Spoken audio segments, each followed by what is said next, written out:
फरमाते हैं कि मैं ना मजदूर लेने गया, बगदाद के चौक में मजदूर बैठे होते थे, तो मेरी उन मजदूरों में से ना एक नौजवान बच्चे पे नजर पड़ी।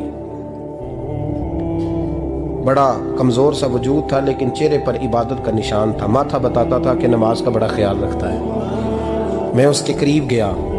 चेहरे भी बड़ा कुछ बताते हैं ना, चेहरों में भी बड़ी रानाई होती है। फरमाते मैं करीब गया, मैंने उसको कहा बेटे मजदूरी करोगे? तो कहने लगा मजदूरों में बैठा हूँ तो जरूर मजदूरी के लिए ही तो बैठा हूँ। तो मैंने कहा कि चलो फिर। कहने लगा नहीं, मेरी कुछ शर्तें।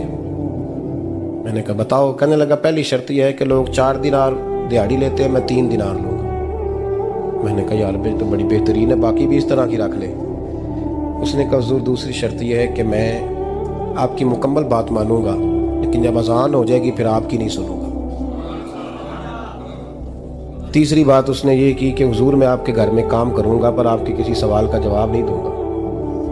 कहते मैंने कहा यार तू बड़ा अजीब है, शर्तें तो मालिकों की होती हैं। कहने लगा जी बहरहाल मैं शर्तें लगा के जाता हूँ। फरमाते मैं उसे घर ले आया,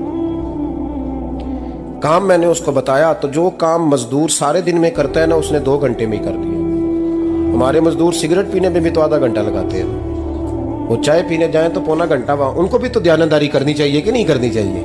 ने मुआहदा किया है ना जी, तो पूरा उतरना चाहिए ना।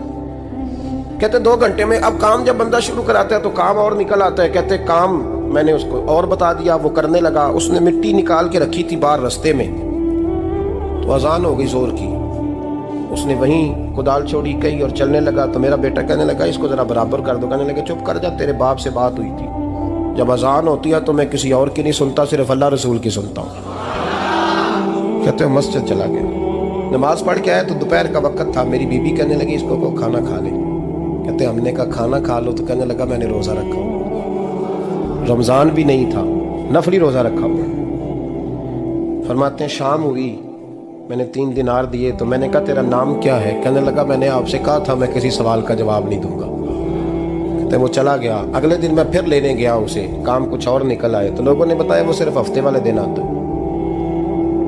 मैंने कहा क्यों? कहने लगे जी वो कहता है मेरा हफ्ते का खर्चा 3 दिनार है, जब 3 दिनार कमा लेता हूँ तो बाकी सारा टाइम अल्लाह रसूल की जिक्र में गुजार दिया करता हूँ।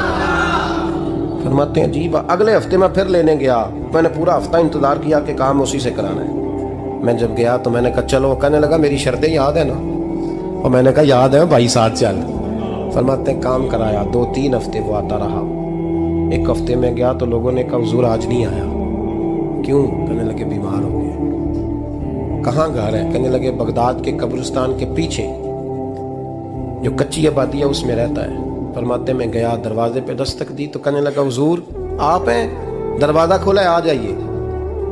फरमाते मैं अंदर गया तो मैंने कहा तुम्हें कैसे पता चला? मैं कहा तुम्हें कैसे पता चला मैं आया हूँ? कहने लगा हुजूर अल्लाह वाले हो, आप नहीं आना था, वरना अमीर तो गरीबों का पता लेने कोई नहीं आते। कहते मैं करीब गया तो कहने लगा मैं आपका इंतजार कर रहा था, तेज बुखार है, तप रहा। जेब से कुछ पैसे निकाले, कहने लगा ये पैसे रखने। एक अंगूठी निकाली, कहने लगा हुजूर आज रात को मेरा इंतकाल हो जाएगा, इन पैसों का कफन खरीद के सुबह जनाजा पढ़ के मुझे दफन कर देना, और जब दफन करो तो ये अंगूठी लेके असर के बाद हारून रशीद के पास जाना। आप उससे कहना मैंने मिलना है, पर वो आपको टाइम नहीं देगा। आप उसको आवाज दीजिएगा कि तेरी ये कमान